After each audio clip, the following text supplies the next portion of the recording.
Only he can turn this mess around. Hello, everybody. I was going to start with Psalms 2. I just changed my mind. You can read that yourself. I kind of want to go a little bit different direction here. I think people need encouragement. I think people are overwhelmed. We know what's going on in Psalms 2. The kings of the earth coming against the Lord and his anointed. We know that. And today we just want to continue the trauma, the tragic, the overwhelmness, to encourage people. Everybody's going through something, it seems like right now. No matter who you talk to, if they aren't going through it, their children are, their grandchildren, or someone. We're living in a day of sorrows in many ways. And one of our friends just is burying their son, which is so, I can't imagine as a parent. My grandmother had to bury all three of her daughters, including my mother, in their 40s, early 40s. And it's just happening more and more. So many different tragedies. And then the hurricanes and all the things that are going on. My one son lives in North Carolina. I didn't hear from him for 3 days. So my heart goes out to anyone that has not heard from relatives. We're so used to just picking up the phone, and when the phones are out and things are going on, we're living in a new world. And so we have to keep our eyes on Jesus, because if we get our eyes on the storm, we can sink. And once we sink, if you get water in your boat, you can go under. So we have to keep encouraging each other in the Lord. So that's what I want to do. And the Bible talks about wearing out the saints. And I want to say it's not just the saints that are getting worn out, but it's the citizens of the world, the citizens of different countries. And I am connected to different countries, and they're going through an overwhelming as well. I kind of want to talk about that, being overwhelmed. David was overwhelmed, and he had to deal with it, and we have to deal with it. And God's given us a way to deal with it, so we're going to talk about some of these things. But the enemy wants to wear us out. As we know, we're in a spiritual battle, and the moment you don't think you are is when you let down your guard. You just become weary and worn out, and you become a target. So we want to stay strong, not only for ourselves, but we need to stay strong for those that are looking to us, our children, our grandchildren. We want to be that light. We want to be that strength. We want to be that encouragement. But if you need encouragement, sometimes you do. You can't be afraid to reach out and say, this is what I need. I need this, or I need that. And that's what so many of us did not learn in the religious cults that we were in. We were not able to voice what we needed. We were shamed into, oh, you don't have any faith. We have to be honest as well. And as you're honest and you talk about things and you have someone to process things with, you can come out of those dark places a lot faster. But if you isolate and pretend nothing's going on, we can lose people in this war. So first of all, know you're in a war, and the enemy is defeated, but not yet. He's still allowed to do his thing. That's why Ephesians 6 tells us to put on that whole armor. So he wants to wear out the saints, and to wear out here, it means to afflict, to handle roughly, to confuse, to overwhelm. What are we being overwhelmed with? I think most people that I'm talking to are overwhelmed with fear. They're afraid of bills. The taxes are rising, inflation. Just a kind of a funny thing. Take your old toilet paper and the new toilet paper. It used to be kind of like thicker. Everything is getting thinner, smaller, shorter, and it costs more. And that has caused a lot of people to fear. And so many times in the Bible, he says, fear not, fear not, fear not. That means there are things that we're going to have to deal with. And that, thank God for friends. If we have friends or family that are kind of on the same page. I have a lot of my brothers and sisters that are not on the same page. We have 5 in our family. I'm the youngest, the smallest, I was going to say. The baby of the family, and we're not on the same page, but we love each other. We can still talk. There's subjects we just don't talk about, And I've gotten real good at changing the subject. That's what we have to do, but we still want to stay connected. So the enemy wants to wear us out. He wants to overwhelm you with fear porn. That's why I say sometimes just shut the TV off, quit doing your research, take a break. It's okay to take a break. It's okay to rest. Sometimes people are addicted to, fear porn. What's that? Well, they can't get enough of bad news. So watch out that you have a good balance, that you're not just addicted to hearing what's coming next. There's so many people that say they're in the truth movement that are controlled opposition. And you listen to them and they're pushing something, or they're pushing a party. It's like they want to push you in some way or another and to get you afraid. And when that happens, usually what I do is I just shut them off. Like, nope. They might have truth, but be careful of fear porn and deception and inflation. We're seeing that many people are, especially the younger generation, they're used to charging everything. That's all they know how to do. They just are addicted to using their cards, and it's biting them now. Many of them are like, wow, I didn't realize. And if you don't pay that off every month, the interest gets you. And then the more they charge, pretty soon they're overwhelmed with, that was just like a $5,000 bill, but I only paid the minimum on it. Now I've got all this extra. So you have to be wise and teach your children how to use credit cards. Otherwise, those credit cards can try to destroy you. And that's part of what the enemy wants. He wants us to get in debt. And we are a debtor nation. What is it, 37 now? Trillion that we're in? Really? Wow. So as the world gets darker, we can become battle weary. Conflict, chaos, and division. You can't even look at a political situation now without fighting. This one's putting down that one, and this one's, it's just, you have to be on this side or that side. Which side are you on? Pick a side. And then they want you to fight, and they want you to divide. Then there's conflict, chaos, division, anxiety. I've never heard so many people anxious right now that have never dealt with anxiety, that all of a sudden now they're full of anxiety and they're having to figure out, how do I get rid of this anxiety and this stress? And then everybody, even the young people, are tired. So many people are tired. And of course, we never had these towers of things, that's all I say, hanging around like we do now, being microwaved. But anyway, we won't go into that. So as a result of all these different things, people are overwhelmed. And what does it mean to be overwhelmed? Devastated, wiped out emotionally, almost too much to manage, too much information, too much bad news, too many problems in the world. And then as a result of that, you think, what can I do?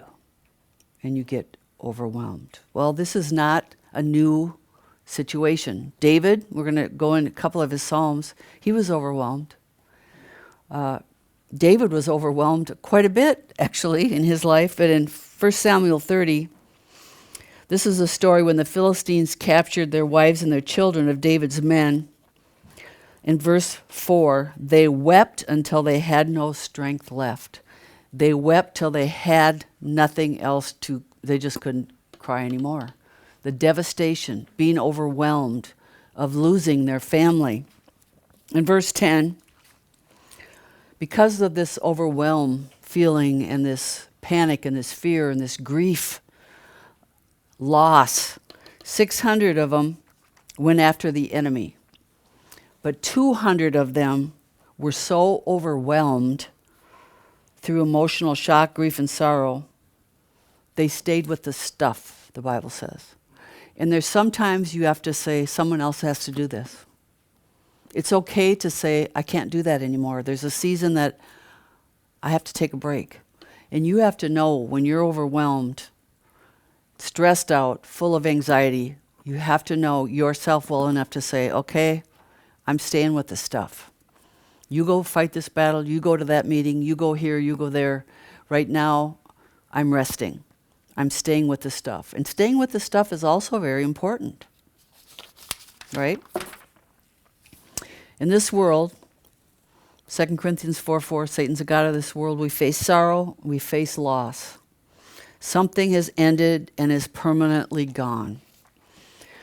We've never really been taught how to deal with loss. We're taught how to be winners. We're taught in our Robert Schuller, Norman Vincent Peale, Law of Attraction churches how to have victory, right? But when you have loss, those of us that have lost parents and siblings and children, whatever you lost, jobs, it's something that's permanently gone. There's a change that's happened. And there's an adjustment we have to make that we don't want to make. Everything inside of us says, no! And that's what loss is. Something, it's gone forever. Life is full of changes. What happens when life changes? Things become different. She can come in. Things become different. The world as we know it has changed. And so many people say, aren't you glad you grew up when you could ride bikes and you could do different things, play by the lights and, come in when the lights went down or, the street lights went off. It's time to go home. We didn't fear. Now when you have a grandchild, you don't want to keep your eyes off of them. It's like you got to protect them wherever you go. It's just a different world. The changes that we do not like have come to all of our nations. All of our nations are going through things. And because we've been taught how to be positive winners, nobody knows how to deal with reality. And we were taught a false reality in a lot of these churches. It was like a bubble. You lived in this positive vibe bubble. What is a vibe anyway? I'm sending you energy vibes. You cheapskate. I didn't get it. Send it again, would you? So many people, they just talk this way. I'm sending you energy vibes. And I was like, really? But that's what the world is. That's how they talk. And then when one says it, now it's popular, everyone says it. They don't know what it means, but we're sending you energy anyway. Little vibes. So that's definitely New Age, by the way. But we're taught to be positive. And because of this, we have to teach and give ourselves permission to grieve and to face loss and time to accept unwanted changes. It took me really 2 years to get over my dad's death. I wasn't grieving every day, but it would come in waves. And many people think, and I even thought, just get over this. But your emotions have a way of just doing, it's like an earthquake, and then it's like a little wave will hit you, then another wave, and it comes in waves. And we had a minister stay with us once, and his son had just died, and we said, well, maybe you shouldn't be preaching, He said, oh no, I have to keep my mind on something else. And he said, it's like an earthquake, and then the shocks keep coming, and they keep coming, and they keep coming. And eventually, they stop. But you wish they'd stop a lot sooner. And sometimes we just have to know we're emotional beings. And even though we deny things, we hold them in, if you don't share those things with other people and process, I'm a processor. So if I'm going through something, I sometimes have to call someone and have them help me understand. It's like pick, dig. Why did this happen? And that's how I process, and then I try to get through it. But if you don't process, if you don't have anyone to talk to, and you stuff it, which men are taught to do, they're just taught, don't talk about it, don't cry, just get over it, then it's going to come out in a different way. It's like I shared last week with you, you take a can of pop or something, and you shake it. And you just think, oh, it's fine, I'm going through this, that. But then one day you open it up and the whole thing blows. And that's what happens with so many people that don't know how to process their emotions. They have all this repressed anger that comes out. It's like, that person was really nice. Why did they blow up? because they didn't know how to deal with this and that and this and that, because a lot of people they don't want to cause conflict. And as a result, the conflict ends up in them. And they have mental breakdowns, nervous breakdowns, because they don't have anyone to process with. I don't think you have to go and have someone, if you go pay to have this or that. I have my degrees. I have my doctor's degree. I could do this counseling, but I can't charge people, because to me, it's like I'd feel bad. I just have to freely give, freely receive. But some people just can't find anyone to tell their problems to. So be a good listener. If someone trusts you with their stuff, be a good listener, and that will help them when they're going through a hard time. Don't try to fix them. I think that's our biggest problem. We want to fix it. So I'm going to give you my opinion. They don't need your opinion. They need you to listen. They need a hug. They need you to just be there. Sometimes just Job's friends, when he was going through all that stuff, some of them were bad. They were giving him advice. Curse God and die. What he needed was someone to just be there. Just to be there. Because the world we know it has changed, and it is changing, just like the Bible says. So we need to give ourselves permission to grieve, face the losses, and time to accept unwanted changes. Not only in us, but other people. Well, just snap out of that. Why don't they just get over that? Because everybody deals with trauma and loss differently. So we must grieve our losses. Don't isolate. Don't stuff it or deny it. We're going to go into things about David when he was overwhelmed. We're going to read some scripture here in a minute. But God gave us tears. He gave us tears when words aren't enough. And it's okay to cry. Tears are God's gift to us to release our feelings. Tears are not a sign of weakness or a lack of faith. I don't need to be fixed. I'm hurting, and I lost something, and I'm grieving. I'm saying goodbye. I need a hug. I need understanding. I need you to listen to me as I process my pain. If we all did that for each other instead of judging, criticizing, putting people down, if we just learned to be a good listener and to be there, that's who you want to talk to. You want to talk to somebody that's full of grace and mercy and is kind. You don't want someone to rebuke you and say, well, you're still going through that? The Bible says you're an overcomer. The Bible, don't you just hate those people that do that? They just, get over it until they go through something. And then when people die too, well, they're in heaven. Well, we know they're in heaven, but right now I'm hurting. They aren't, but I am. That's not a good thing to say, well, they're in heaven. We know where they are. Yes, but right now I'm at a loss because I had to say goodbye, and I can't get it back, and I'm going through a loss. Change can cause weariness. Why does it cause weariness? Because we like the familiar. We don't like things to change. And this world is constantly changing. Everything is changing. We don't like change when it's something we didn't want to change. I remember when my kids went off to college and school, it's like that day that they went down that driveway, I was like, it's never going to be the same again. When they go, it's change. It has to happen. It's a good thing for them. But as a mom or dad, you still have to process. Life's never going to be the same again. They have their own car. They have their own apartment.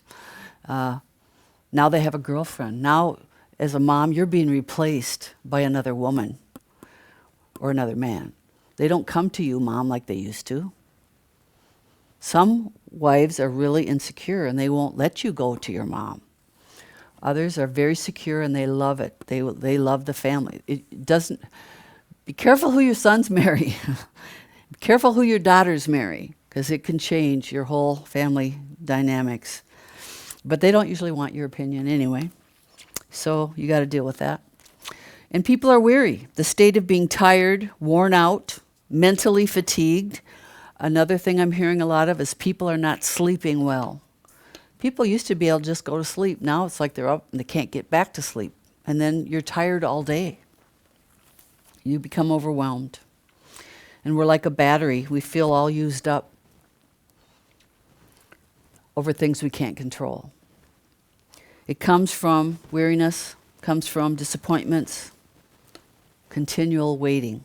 Sometimes you're waiting. Okay, I'm waiting for this. I'm waiting for that. Remember as a kid, you just couldn't wait for Christmas to come, and it seemed like it'd never come. As a little kid, right? Waiting, waiting, waiting. Well, as you grow up, we still have to wait. Hurry up and wait.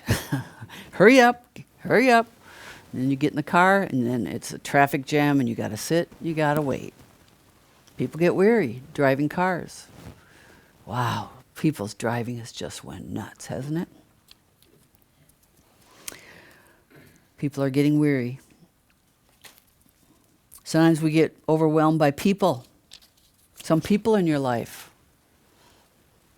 are manipulators, controllers, drunkards, idolaters. There's all sorts of people in our lives.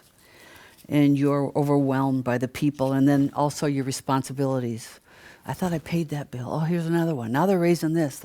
You get overwhelmed with Psalms 2, actually.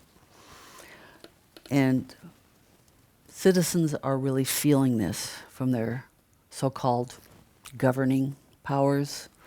Are they really caring for us? Are the people being taken care of?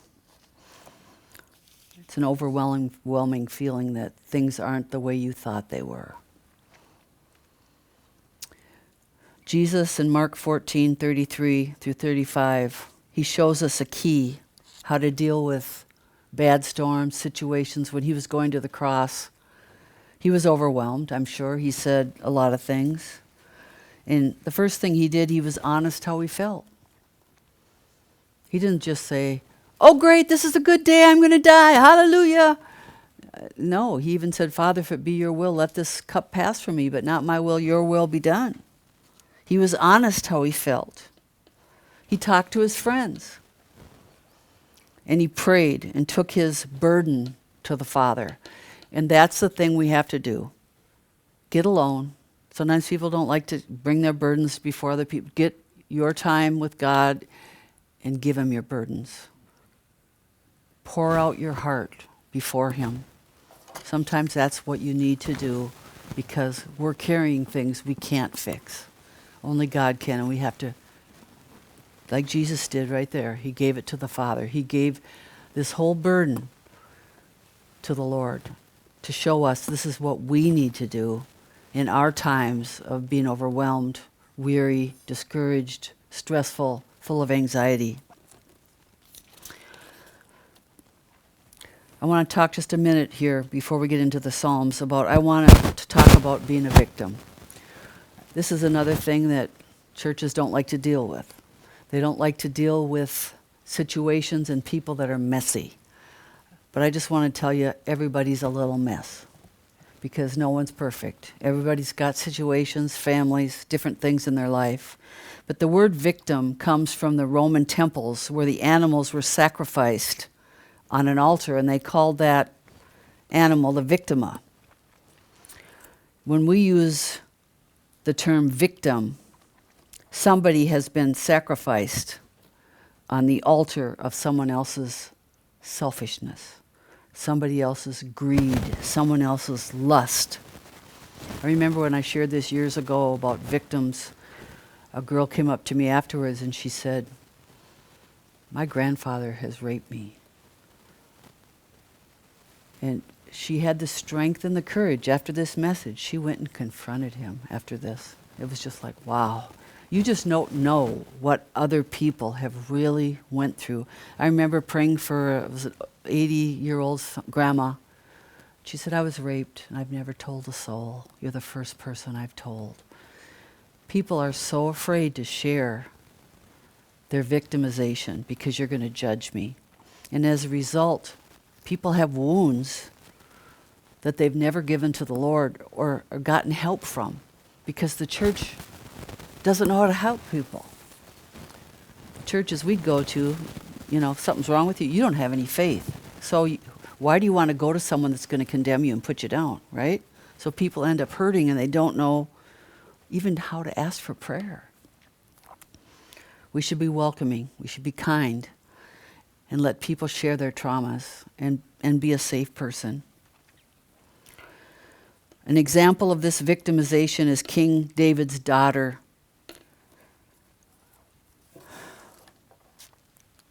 Tamar. This is one of the saddest stories in the Bible. I've done a whole series on this. It's very sad because Tamar was a beautiful girl, full of promise. And she was a victim of her half-brother Amnon's obsession and lust. He trapped her, he got her, he lied to her, planned, then he raped her, and then he didn't want her, and he threw her out. And that's what lust is. It's got to have something. I got to have this. And then when you get it, you don't want it. This poor girl. And then the other thing is her dad, which was King David, kind of covered it up. And this is what happens too in the churches. People that get hurt, who do they go and tell? Because everybody covers everything up.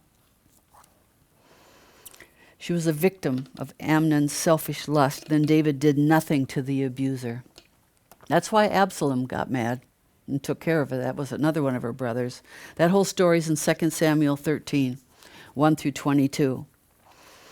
Tragedies happen. And as a result of weariness, battle fatigue, being overwhelmed, many people are facing tragedies. They happen in this world every single day. And you come to learn some things aren't fair. The world isn't a safe place. And why is that? Well, we have a devil loose. And in this world, we still have a devil to deal with. And people choose wickedness. So now we have a choice. Now we have a choice. Okay, we've been victimized. We can all say we have been in some way, shape, or form.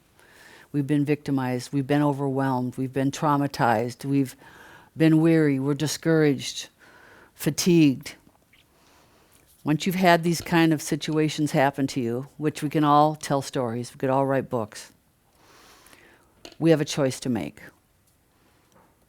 Are you going to get up again? Are you going to still trust God? I'm hearing more and more people that have been victimized in churches, maybe not sexually, but material-wise, money-wise. They have left Christianity altogether.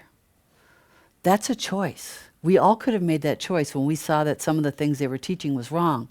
But we have a choice. I'm still going to serve the Lord. These people didn't save me. This church didn't save me. This pastor didn't save me. Jesus saved me, and I have to keep my eyes on him. I have to keep my eyes on him, and I got to get up again. I can choose to be a broken egg person. I can choose to stay there. I can stay on the floor. I can be like Mephibosheth and not ever get up again. Or I can choose, I'm going to rise. I'm going to trust God. I'm going to still trust people. I'm still going to help people, serve people. People are going to do you wrong. People are going to lie about you. That's just the way it is, in church and out of church. Why? Because people have wounds they've never dealt with. Some of the most messed up people are addicted to things, and when you find out, you try to help them, they slam you because their addiction is more important than a relationship. So then you feel betrayed. Okay? That's happened over and over and over again with many of us. What do? You have to make a choice. I'm going to serve the Lord. I'm still going to serve God. Yes, pastors falling. Many failed. We've all failed. But Jesus hasn't failed. He said, in this world we're going to have afflictions. In this world we're going to have tribulations. But be of good cheer. I have overcome the world. So we don't want to be an egg person, okay? We fell, we fallen, we broke. Get back up again. A righteous man falls 7 times, but he rises again. Okay, in closing, let me give you 2 Psalms. Psalms 143. Psalms 143, verse 4. Therefore is my spirit overwhelmed. See, he was overwhelmed too. My spirit is overwhelmed within me. My heart within me is desolate. I remember the days of old. I meditate on all thy works. I muse on the work of thy hands. I stretch forth my hands unto thee. My soul thirsteth after thee as a thirsty land. He was overwhelmed. There's times you're going to be overwhelmed. I don't care how much faith you have. There's situations in life that will overwhelm you. Choose to keep on keeping on. Keep on serving the Lord. You get overwhelmed, take a step back, talk to friends. Sometimes you need help. Some things that I've been going through with my family. All 4 of my siblings have cancer now. They're telling us blah, blah, blah. It's overwhelming what they're going through. It is overwhelming for what people are going through. Then Psalm 61 in verse 2. From the end of the earth will I cry unto thee. When my heart is what? Is overwhelmed. He got overwhelmed. But what did he do? He cried out to the Lord. That's something people don't do. They hold it in and try to work it out themselves.